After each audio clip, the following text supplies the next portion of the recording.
반갑습니다. 우리 서로 바라보면서 반갑습니다. 인사했으면 좋겠습니다.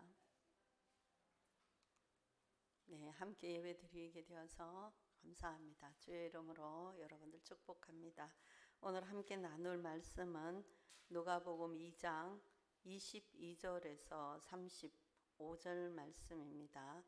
누가복음 2장 22절에서 35절 말씀 같이 봉독하도록 하시겠습니다. 신약 성경 90페이지입니다. 함께 봉독하시겠습니다. 모세의 법대로 정결 예식의 날이 참에 아기를 데리고 예루살렘에 올라가니 이는 주의 율법에 쓴 바 첫 해에 처음 난 자마다 주의 거룩한 자라 하리라 한 대로 아기를 주께 드리고 또 주의 율법에 말씀하신 대로 산 비둘기 한 쌍이나 혹은 어린 집 비둘기 둘로 제사하려 함이더라. 예루살렘에 시므온이라 하는 사람이 있으니 이 사람은 의롭고 경건하여 이스라엘의 위로를 기다리는 자라. 성령이 그 위에 계시더라. 그가 주의 그리스도를 보기 전에는 죽지 아니하리라 하는 성령의 지시를 받았더니 성령의 감동으로 성전에 들어가매 마침 부모가 율법의 관례대로 행하고자 하여 그 아기 예수를 데리고 오는지라. 시몬이 아기를 안고 하나님을 찬송하여 이르되 주제여 이제는 말씀하신 대로 종을 평안히 놓아 주시는도다. 내 눈이 주의 구원을 보았사오니 이는 만민 앞에 예비하신 것이요 이방을 비추는 빛이요 주의 백성 이스라엘의 영광이니이다 하니 그의 부모가 그에 대한 말들을 놀랍게 여기더라. 시몬이 그들에게 축복하고 그의 어머니 마리아에게 말하여 이르되 보라 이는 이스라엘 중 많은 사람을 패하거나 흥하게 하며 비방을 받는 표적이 되기 위하여 세움을 받았고 또 칼이 내 마음을 찌르듯 하리니 이는 여러 사람의 마음의 생각을 드러내려 함이니라 하더라. 아멘. 우리 지난 주일에 세례 요한의 태어남 하나님께서 약속하셨고 그 약속을 성취하신 내용을 함께 나누었습니다. 그 다음의 이야기는 예수님의 탄생에 대한 이야기인데 우리가 12월에 많이 나누어서 건너뛰었습니다. 하지만 모르시는 분들을 위해서 요약하자면 요한의 어머니인 엘리사벳이 잉태해서 6개월이 되던 때에 예수님의 어머니 마리아가 잉태를 하고 그 친척인 이 요한의 어머니 엘리사벳을 찾아가게 됩니다. 그래서 성령으로 인해서 태중에서도 요한이 예수님을 맞이하는 내용이 기록되어 있었고 마리아는 요셉과 함께 호적하러 가서 베들레헴에서 묵을 여관이 없어서 나사렛에서 베들레헴에서 예수님이 그 마구간에서 태어나시게 됩니다. 그리고 8일이 되어서 법대로 예수님은 할례를 받으셨습니다. 그리고 나서 오늘 있는 이야기입니다. 모세의 법대로 정결 예식의 날이 참해 그랬습니다. 아이를 낳으면 8일이 되면 할례를 행하여서 이 자녀가 하나님께서 주신 하나님의 자녀입니다 라는 고백이 우리 부모들에게 먼저 있습니다. 이것은 오늘날 우리 유아 세례의 근원이 되기도 합니다. 그리고 나서 22절에 모세의 법대로 정결 예식의 날이 참해 이 말씀은 할례 받는 날을 얘기하는 게 아니고 정결하게 하는 예식이 있어요. 그게 뭐냐면 아이를 낳고 나면 이 여인이 살이 찢어지고 피를 흘렸기 때문에 부정하다라고 여기게 되어서 정결하게 될 때까지 기한을 채우고 사람을 만나거나 나다니면은 안 됩니다. 근데 그 기한이 다 끝나면 예물을 들고 제사장에게 가서 번제와 속죄제를 드리고 이제는 정상적으로 돌아왔다, 이런 것을 고하는 예식이 있습니다. 이것은 레위기서 12장에 잘 기록되어 있습니다. 이유는 이 피를 흘린다는, 피는 생명을 의미하는데 피를 흘리고 육체가 찢어졌다는 것은 원래 하나님 창조하신 거룩한 몸이 훼손되었다라는 의미고, 그 원래 창조물을 정결로 보면 이것은 부정하게 되었다는 겁니다. 부정하게 되었다라는 것은 죽음에 가깝게 되었다는 것이고, 죽음은 죄로 타락했기 때문에 인간에게 죽음이 오게 된 것이고, 또 그랬기 때문에 이런 피를 흘리거나 살을 찢기는 일은 죽음에 가까이 가는 것이기 때문에 부정하다라고 표현을 하는 거예요.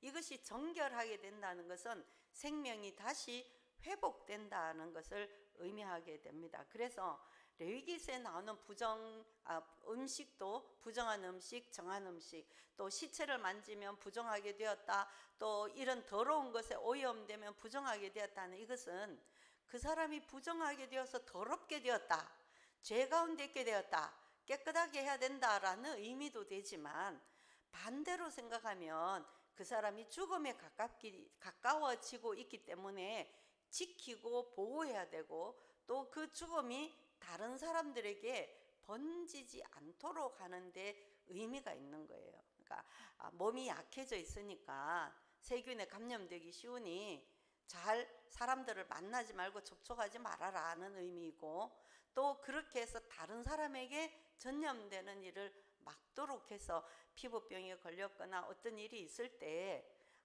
따로 정결한 기간을 지켜서, 내가 가다 더러운 것을 만났으면 일주일간 다 몸을 물로 씻고, 그리고도 일주일간 격리를 해서 사람들을 만나고, 이런 기간들이 정해져 있습니다. 이것은 하나님의 백성들을 보호하시고자 하는 의도입니다.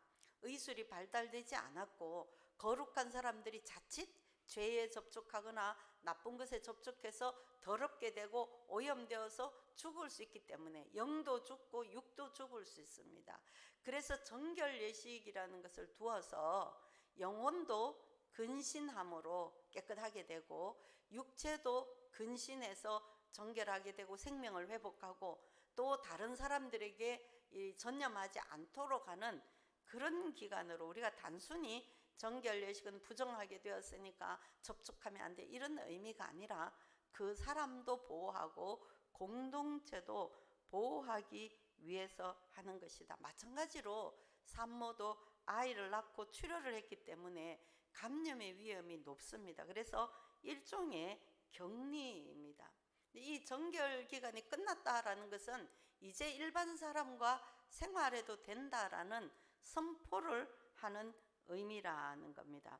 우리나라에도 보면 옛날에 3-7일 해서 7일은 완전수, 성경에서도 완전수인데 우리나라에서도 우리 럭키 세븐이라고 표현하듯이 완전수, 좋은 수로 의미를 했고, 3-7일이라는 것은 이 7일을 3번 지난다는 겁니다. 그래서 3주 동안 아기를 낳으면 금기를 쳐서 이 집에는 아기를 낳았으니까 들어가지 마세요. 요즘 정말 보기 힘든 그림입니다. 옛날에는 길을 가다 보면 가정 대문에 이것이 걸린 가정을 많이 볼 수 있어요. 그래서 저렇게 줄이 쳐져 있으면 그 집에 들어가면 안 돼요. 왜? 이 집에는 아기를 낳았기 때문에, 아직 아기 낳고 3주가 지나지 않아서 감염의 위험이 높은 겁니다. 그래서 저것을 금기줄이라고 표현을 하는 거예요.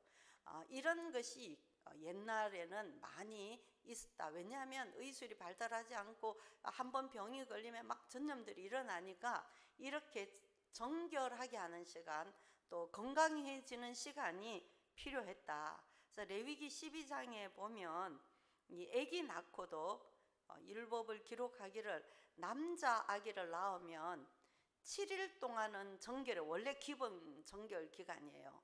그리고도 이 산모는 33일을 더 정결하게 해서 40일 동안 정결 기간을 거치는 거예요.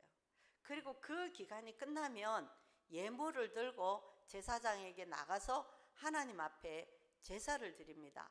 번제를 드려요. 먼저 번제는 내 생명 전부가 하나님께 속했다라는 나를 드리는 헌신제거든요. 이 아이도 우리도 하나님의 것이다. 우리의 모든 생명은 하나님의 것입니다. 내 전부가 하나님의 것입니다 하는 고백이고, 또 하나는 속죄죄를 드리는데 인간이 근본적으로 타락해서 죄 가운데 있기 때문에 죽을 수밖에 없는 존재였는데 죽지 않고 잘 살았잖아요. 그래서 우리의 연약함을 하나님께 내어드리고 사함을 받고 생명이 왕성하게 되도록 그렇게 드리는 제사가 속죄제입니다. 예수님도 마찬가지로 부모님들이 이 율법을 잘 지켜서 이 40일이 되는 날에 아이를 안고 성전으로 이 제사를 드리기 위해서 성전으로 들어갔다라는 겁니다. 정결 예식으로 번제도 드리고 속죄도 드릴 뿐만 아니라 또 한 가지 의식이 있어요. 그게 뭐냐? 우리가 출애굽기서에 보면 6월절에 장자들이 다 죽을 때 이스라엘 백성들은 죽지 않았거든요. 그래서 하나님께서 이스라엘 백성에게 첫 것은 다 내 것이다. 처음 것이 나면 내게 바쳐라고 했습니다. 그래서 초태생, 으뜸이 되는 가장 먼저 받은 것, 이것은 하나님의 것이라고 말씀하시고 하나님께 드리도록 했습니다. 그렇다고 뭐 사람을 잡아서 하나님께 드리는 그런 의미가 아니라 특별히 하나님께 구별된 사람이라는 의미입니다. 예수님도 첫 아들이기 때문에 이 요셉과 마리아는 정결 예식과 아울러서 이 예수님을 첫 태생으로 율법을 따라서 하나님께 내어드리는 그런 의식을 하도록 성전에 들어가셨다는 거예요. 예수님은 당연히 온 인류를 구원하실 대제사장이시고 속죄 제물이 되도록 이 땅에 오셨습니다. 그러나 요셉과 마리아는 부모이기 때문에, 육체의 부모이기 때문에 하나님 나라의 거룩한 뜻과 또 다르게 자신들이 해야 되는 최선의 일을 놓치지 않고 말씀대로 율법대로 행하고 있는 것입니다. 우리 삶에서도 마찬가지입니다. 하나님은 하나님의 주권과 섭리대로 일을 이루어 가십니다. 그러나 우리는 그 섭리를 다 알지 못하기 때문에 우리가 해야 될 일은 열심히 주님 앞에 지켜야 합니다. 말씀대로 행하도록 애를 쓰고, 예배 가운데 주님 앞에 머물도록 애를 쓰고, 말씀대로 살아내도록 힘을 다하다 보면 어느덧 주께서는 그 모든 삶이 합력해서 하나님의 뜻을 이루는 도구가 되게 하시고 하나님의 섭리를 이루어 가십니다. 이런 제사를 드리려고 예수님과 예수님의 부모님이 성전으로 들어갔는데, 그곳에 시므온이라는 나이 많은 한 어른이 기다리고 있다라는 겁니다. 오늘은 사실 예수님보다 이 사람이 주인공입니다. 시므온 그가 누구인가라는 겁니다. 오늘 우리가 성경책에 보면 시므온은 의롭고 경건하다라고 25절에 이야기하고 있습니다. 첫째, 이 사람은 의롭고 경건한 사람이다. 의롭고 경건한 사람은 어떤 사람인가? 여러분 들을 때 시몬은 의롭고 경건한 사람, 뭐 그런 사람이 있었겠지, 나랑은 상관없이 여기시면 안 돼요. 시몬이 의롭고 경건하다면 우리도 그 말을 듣는 순간 그래, 우리도 의롭고 경건해야겠구나 라는 의식이 들어와야 합니다. 의롭고 경건하다는 것은 어떤가? 하나님 앞에서 살아가는 사람이에요. 하나님만을 의지하고 살아가는 사람입니다. 하나님 말씀대로 순종하려고 애를 쓰는 사람을 의롭고 경건한 사람이라 그럽니다. 그 삶의 중심에 늘 하나님이 계시고 어떻게든 하나님 뜻대로 살고자 주님 앞에 머물러 있는 사람입니다. 이런 사람이 얼마나 복된 사람인지 모릅니다. 생각 속에 늘 하나님이 계시고 또 어떤 일을 해도 하나님 함께 하심을 알고 또 그분과 하루 종일 대화를 하고 속삭일 수 있는 그런 삶이 바로 이런 의롭고 경건한 사람들의 삶입니다. 저와 여러분들이 늘 이런 삶 되기를 원합니다. 하나님이 늘 우리 의식 속에 있고 또 늘 하나님 앞에 머물러 있고 어떻게든 하나님의 기쁨이 되고 싶은 소원이 있고 하나님 빚으시는 모습대로 살기 원하는 간절함이 있는 그런 우리의 삶이 되기를 간절히 소원합니다. 두 번째는 25절에 보니까 이스라엘의 위로를 기다리는 자라고 표현하고 있어요. 이스라엘의 위로를 기다린다라는 것은 무슨 의미인가? 지금 원래 이스라엘은 어떤 나라이냐? 하나님께서 아브라함을 택하시고 출애굽기에서 하나님과 언약을 맺고 하나님의 놀라운 선민, 특별하게 선택받은 언약 백성이 되었습니다. 그리고 그들의 삶에는 하나님께서 늘 함께 하셨습니다. 그런데 현재 이스라엘의 모습은 어떠한가? 하나님의 택하신 선민이 주권을 잃어버렸습니다. 로마의 속국이 되었어요. 로마에게 조공을 바치고 있습니다. 로마의 군대가 들어와서 주둔하고 통치하고 있습니다. 늘 그들은 약탈을 당하고 있습니다. 하나님의 선민이라는 모습을 어디서도 찾아보기가 어렵습니다. 백성들의 모범이 되어야 될 종교 지도자들은 타락해서 자기 배를 채우기에 급급하고 하나님의 선민인 백성들은 그들의 자긍심으로 하나님 앞에 거룩한 백성으로 살아야 되는데 그렇지 못하고 로마 제국의 졸개들처럼 그렇게 전전긍긍 자신들을 어찌할 바 모르고 살아가는 나약한 모습들로 가득 차 있습니다. 하나님 앞에 머물고 있는 시몬이 보기에는 참으로 안타깝고 힘든 모습들입니다. 그리고 이스라엘 백성들을 바라보면 소망이 전혀 없습니다. 이들이 독립해서 독립국가가 될 소망도 없고 또 이들이 구원받아서 하나님 백성답게 옛 모습을 회복할 소망이 1도 없는 것입니다. 로마 제국 당시에 로마 제국이 망하리라는 생각을 하기가 어려웠습니다. 모든 길은 로마로 다 통하고 모든 나라가 로마 제국에 속해져 있는 그런 상황입니다. 얼마나 조직적으로 통치를 하는지 그 앞에 반항할 나라들이 없습니다. 그런 가운데 시몬은 상황을 바라보면 소망이 없는데 하나님 바라보면서 하나님의 위로를 기다리고 있다는 것입니다. 하나님이 위로해 주시도록 기다립니다. 하나님께서 소망을 주시도록 기다린다라는 겁니다. 이것이 우리 남의 얘기가 아닙니다. 우리도 주님의 위로가 필요합니다. 주님 주시는 약속이, 소망이 우리 가운데 필요한 사람들입니다. 근데 이 시몬은 늘 하나님 앞에 머물러 있기 때문에 좌절되고 절망스러운 그런 상황에 좌절하지 않고 절망하지 않고 하나님을 바라보고 주님께서 위로해 주시도록 기다린다라는 것은 끝났다라는 얘기가 아니에요. 앞으로 있을 것을 믿는 사람입니다. 그래서 그 때를 계속 기다리고 있다는 거예요. 저와 여러분들도 끈을 놓아버리지 말고 기다리는 사람들 되기를 원합니다. 하나님 이루실 때까지 기다리는 사람, 주님의 위로해 주시도록 기다리는 사람, 주님께서 약속하신 것을 이루시도록 기다리는 사람들이 되기를 간절히 소원합니다. 세 번째 시몬은 어떤 사람인가? 25절에 보면 성령이 그 위에 계시더라는 겁니다. 하나님 앞에 머무는 의롭고 경건한 사람이었기 때문에 성령께서 그 위에 늘 계셔서 성령과 소통하는 사람이었어요. 성령의 음성이 들려지고 성령의 인도하심을 받고 있고 성령께서 눈을 열어 보게 하는 사람이 바로 이 시몬이었어요. 우리도 얼른 여러분 속으로 기도하시기 바랍니다. 저도 성령이 항상 함께하는 그런 사람 되기 원합니다. 성령 하나님 저와 함께 해주세요. 동행해 주세요. 기도하시기 바랍니다.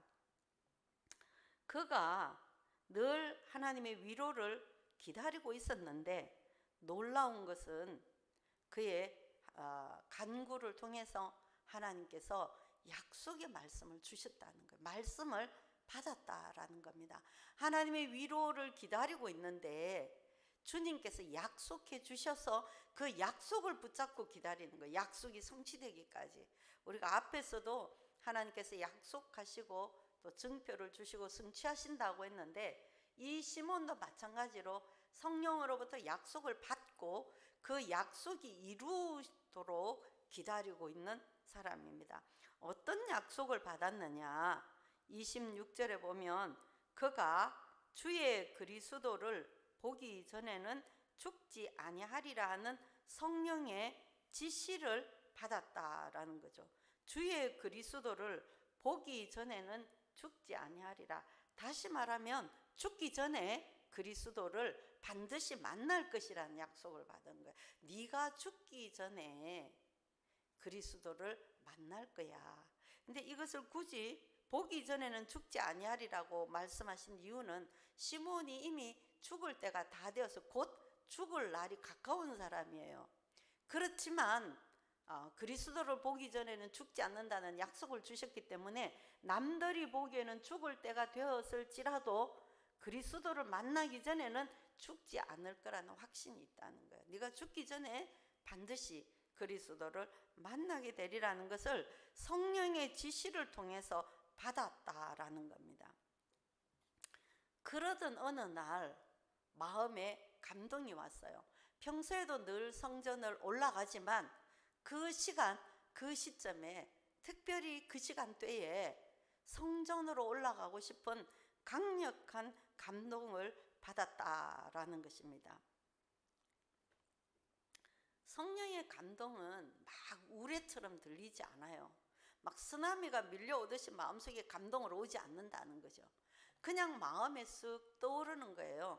성전에 가고 싶다. 성전에 나가봐야겠다. 오늘 좀 기도하러 나가야겠다. 이런 마음이 들 때 여러분 이거 놓치지 마시고 반드시 행하시기 바랍니다. 그래야 하나님 주시는 놀라운 선물을 받을 수가 있습니다. 막 등떠 밀듯이 막 너 빨리 가 이렇게 하지 않는다는 거죠.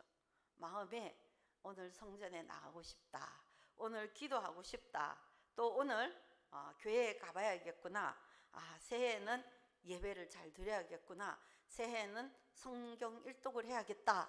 이런 마음이 여러분 안에서 들어온다면 이것을 성령의 음성으로 듣고 행동하시면 반드시 그게 따르는 축복이 있게 됩니다. 그래서 우리 마음 안에 선한 마음으로 주어지는 마음들을 놓치지 말고 예민하게 붙잡아서 순종하시면 그것이 축복이 될 것이라는 겁니다. 시몬은 마음에 올라오는 감동대로 성전으로 들어갔습니다. 근데 아무 일도 없었어요. 전에 예전과 똑같은 성전이 있고 다른 사람들이 없는 그런 곳입니다. 아무것도 없네. 실망할 수 있는 상황인데 금방 누군가가 들어옵니다. 마침 아기를 안고 부모님들이 성전으로 들어옵니다. 시몬이 받은 약속이 네가 죽기 전에 그리스도를 만날 거야. 그리고 오늘 왠지 성전으로 올라와 보고 싶었고 마침 아기가 지금 들어오고 있어요. 그 아기를 보았다라는 겁니다. 그래서 뭐 특별한 일인가? 아기 낳고 정결 예식하러 오는 가정들이 많이 있습니다. 예수님만 오시는 게 아니에요. 우리 그렇잖아요. 뭐 유아 세례 받는 애들이 많고 또 아기 안고 감사함으로 예배 드리는 사람들이 많다라는 거죠. 예루살렘 성전에 아기를 데리고 오는 사람들이 한두 명이 아닐 텐데 오늘 아기를 데리고 오는 저 사람이 특별하다는 걸 어떻게 알겠냐라는 겁니다. 성실하고 경건한 사람들은 말씀대로 살고자 해서 아기 낳으면 율법대로 하기 위해서 온다라는 거죠. 그런데 시몬은 마음이 달랐습니다. 그냥 겁도 없이 남의 아기를 덥석 받아서 안아 보았습니다. 요즘 세상 같으면 큰일 납니다. 함부로 남의 아기 이렇게 막 안으면 손대면 싫어하고 큰일 납니다. 저희가 한 30년 전에 미국 갔을 때 저희 부모님들을 초청했는데 길에 지나가는 미국 애들이 얼마나 예뻐요. 예쁘게 생겼잖아요. 아이고 그거 참 예쁘다고 손을 대려고 하면 저희가 깜짝 놀라서 절대로 그러면 안 된다. 큰일 난다. 그때는 미국은 그때도 이미 큰일 납니다. 남의 아기를 함부로 그렇게 건드리면 큰일 나는 거예요. 근데 이 시대는 다 서로 경건하게 통하고 통하나 봅니다. 시몬이 가서 아기를 안아도 또 아기를 내어주고 그 아기를 안았다라는 거죠. 성령이 함께 계시는 사람이잖아요, 시몬이. 그러니까 자기도 모르게 끌려가는 거예요. 그 사람이 뭘 알아서가 아니라 나도 모르게 이렇게 행동을 하게 되고, 그것이 다 주님이 행하시는 일들이 됩니다. 시몬이 아기를 안고 하나님을 찬양합니다. 주제여, 이제는 말씀하신 대로 종을 평안히 놓아주시는도다. 이제는 내가 죽어도 되겠습니다, 이 말이에요. 봤다는 거죠. 뭘 봤냐? 내 눈이 주의 구원을 보았습니다. 주님이 말씀하신 그 그리스도 메시아 구원자를 보았습니다. 이젠 내가 아무 염려 없이 눈을 감아도 되겠습니다. 여한이 없습니다. 이스라엘의 구원자를 이렇게 보내주시니 얼마나 감사하냐. 아이를 안고 이 아이가 그 아이인지 본인이 의식으로 알은 게 아니에요. 그냥 막 입에 찬송이 나오는 거예요. 여러분 성령으로 기도하고 찬송하신 분 이해가 될 거예요. 그 입에 막 찬양이 나오는 대로 하는 거예요. 자기가 무슨 말을 하는 줄도 모르고 막 이렇게 나오는 대로 찬양을 하는 겁니다. 뿐만 아니라 이는 이스라엘뿐 아니라 만민 앞에 예배하신 것이래요. 지금 이 시몬은 자기 나라 구원을 위해서 기도하고 있는데, 이 자기 팔에 들린 아이가 이스라엘뿐 아니라 만민을 위한 예비된 사람이다. 그리고 이방을 비추는 빛이다. 그리고 주의 백성 이스라엘의 영광이다. 왜? 만민을 구원할 자가 이스라엘에서 났으니 이스라엘의 영광이다 하는 겁니다. 응급결에 아이를 넘겨주고 또 그런 찬송을 듣는 요셉과 마리아의 마음은 어떻겠어요? 아니 이게 도대체 무슨 말이야? 어찌해서 이런 얘기를 하냐? 마리아가 특별히 임신한 건 알겠는데 도대체 어디까지 간다는 얘기냐? 엄청난 놀라움이 있을 겁니다. 잘 알지도 못하는데 이분이 다가오더니 외모는 범상치 않아 보이는데 막 아우라가 느껴지는 사람이 와서 아이를 덤석 안고는 막 찬양하는데 그 찬양도 범상치가 않는 거예요. 도대체 이게 무슨 말씀일까? 시몬은 그런 의아한 요셉, 마리아, 예수님, 아기 예수님에게 축복하기 시작합니다. 하나님 주시는 마음으로 그들에게 마음껏 축복을 하고 또 마리아에게 앞으로 있을 예언을 하게 됩니다. 마리아가 이 일을 얼마나 힘겹게 이 예수님을 양육하고 바라봐야 하는지 그 내용을 얘기해 주고 있습니다. 보라, 이는 이스라엘 중 많은 사람을 패하게도 하고 흥하게도 할 사람이다. 그분을 믿고 따르는 자는 흥할 것이요 그분을 받아들이지 않는 사람은 패할 것입니다. 죄 가운데 있는 사람은 사망이요 예수 그리스도 안에 있는 영생을 받는 사람은 영생을 얻게 되는 것입니다. 또한 비방을 받는 표적이 되기 위해서 세움을 받았다. 온 인류의 죄를 짊어지고 비방을 받는 표적이 되어서 죽음을 당하게 될 것을 얘기합니다. 그것을 바라보는 마리아의 마음은 칼이 마음을 찌르듯 엄청난 아픈 순간이 있을 것이라는 겁니다. 이렇게 해서 사람들의 생각들을 드러내시고 구원하실 구원자가 이 예수 그리스도라는 것을 보여주고 있습니다. 시몬은 이 모든 것을 성령께서 마음을 주셔서 알았고 또 말하게 하시는 대로 말을 했을 뿐입니다. 시몬은 어떻게 이런 축복을 누리게 됐냐는 겁니다. 구원자를 만나고 또 도리어 진짜 구원자인 그분을 축복하고 예언하는 그 위에서 복을 비는 그런 영광을 누리는 사람이 바로 시몬입니다. 시몬이 이런 축복을 받은 이유는 첫째는 그가 경건한 사람이기 때문입니다. 늘 하나님 앞에 머물러서 하나님의 뜻을 구하고 하나님의 이끄심을 바라고 있는 사람입니다. 세상에 눈을 두고 있는 것이 아니라 하나님께 눈을 두고 성령님과 함께하는 사람입니다. 올 한 해는 특별히 우리가 더 예수님 제자답게 경건하게 성숙한 그리스도인들이 되기를 원합니다. 하나님 앞에 머물러서 하나님 뜻을 구하고 하나님 빚으시는 대로 나를 빚으시도록 내어드리는 여러분들 되기 원합니다. 여러분의 삶이 하나님의 영광의 찬송이 되는 삶, 그렇게 되도록 하나님을 집중하고 주님과 교제하는 시간을 더 많이 가져서 하나님의 기쁨이 되는 우리 모두가 되기를 간절히 소원합니다. 두 번째, 시몬은 자신의 삶과 환경에 익숙해지지 않았다는 겁니다.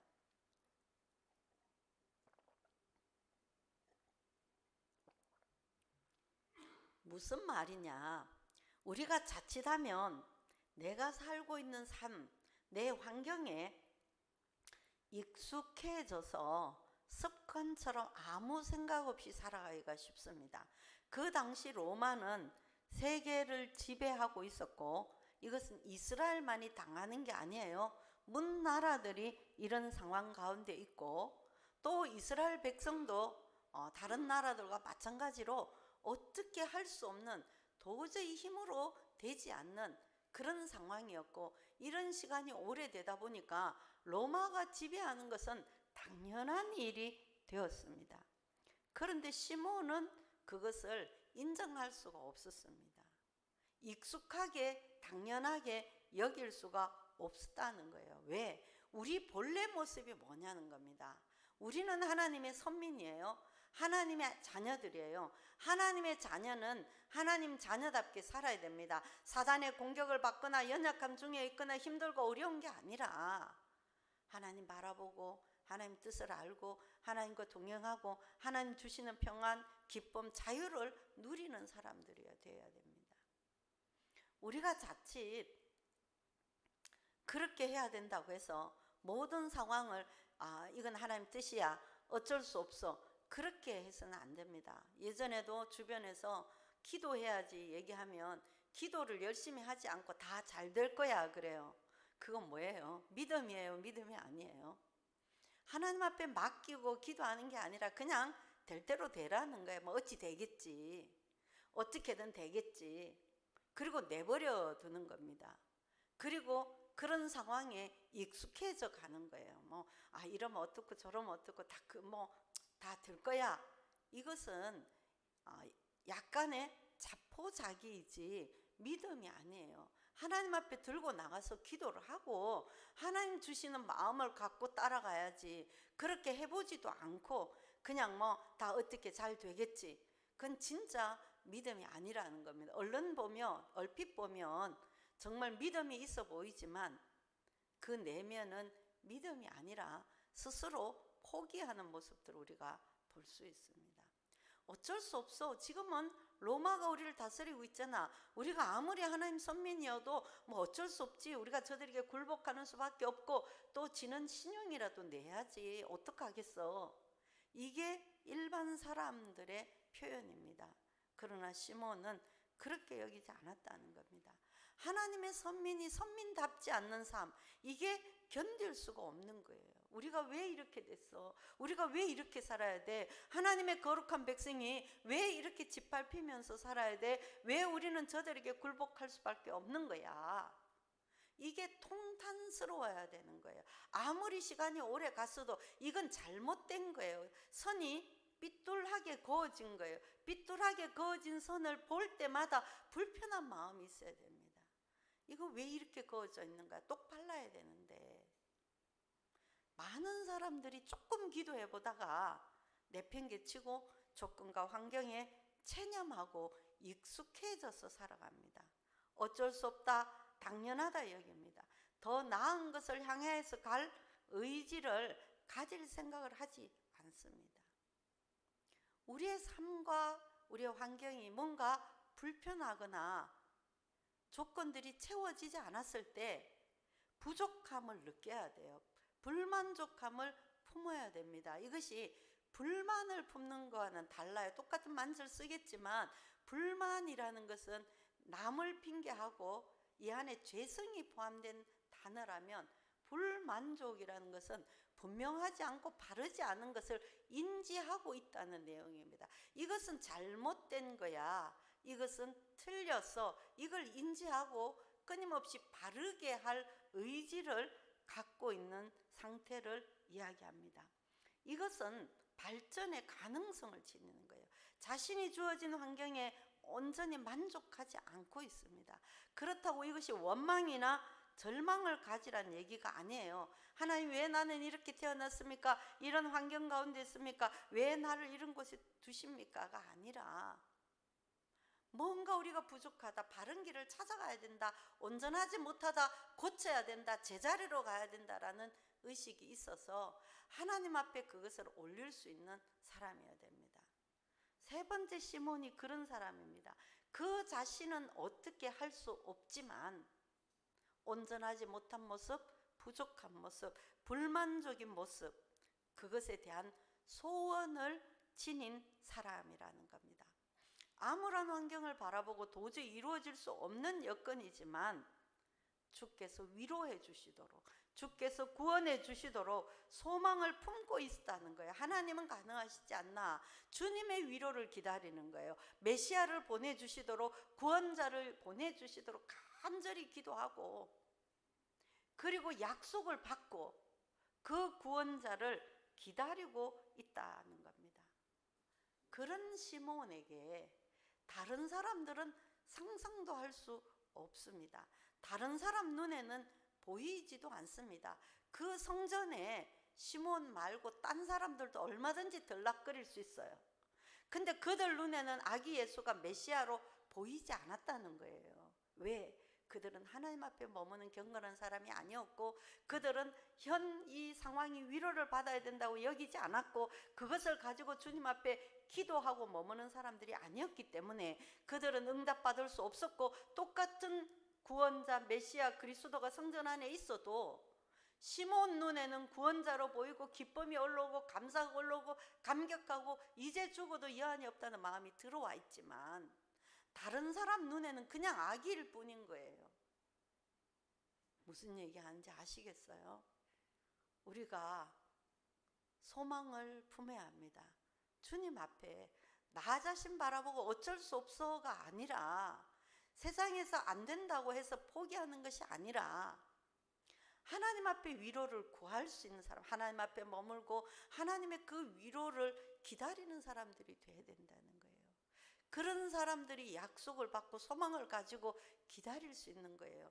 그런 사람들에게는 구름 한 조각도 소낙비처럼 보이는 겁니다. 아기 예수지만 구원자로 보이는 거고, 이스라엘이 아니라 만민을 위한 구원자로 느껴지는 것입니다. 소원을 품고 기도하는 사람이 하나님의 놀라운 구원을 미리 보는 사람입니다. 오늘 저와 여러분의 삶은 어떻습니까? 그냥 어쩔 수 없어, 이대로 포기하고 익숙해져서 사시겠습니까? 아니면 도저히 바랄 수 없고 생각할 수 없지만 우리가 믿는 전능하신 하나님, 나를 사랑하시는 하나님 앞에서 경건하게 머물러 하나님의 위로를 구하는 사람들이 되겠습니까? 오늘 시몬과 같이 하나님 앞에 머물러서 내 주어진 삶에 익숙해하는 것이 아니라 하나님만이 주실 수 있는 위로와 또 약속을 구하고 그것을 받아 누리는 우리 모두가 되기를 간절히 소원합니다. 기도하시겠습니다. 할렐루야. 하나님 감사합니다. 오늘도 말씀 주시니 주님 감사합니다. 시몬처럼 말씀을 새기는 사람들 되어서 안 된다 포기하지 아니하고, 어쩔 수 없다 늘 이렇게 해왔다 익숙해하지 아니하고, 주님의 위로를 기다리고 약속을 받고 그것을 이루신 하나님을 경험하는 우리 모두가 되도록 주님 은혜 베풀어 주시옵소서. 함께 하신 주님 감사합니다. 거룩하신 예수님 이름으로 기도합니다. 아멘.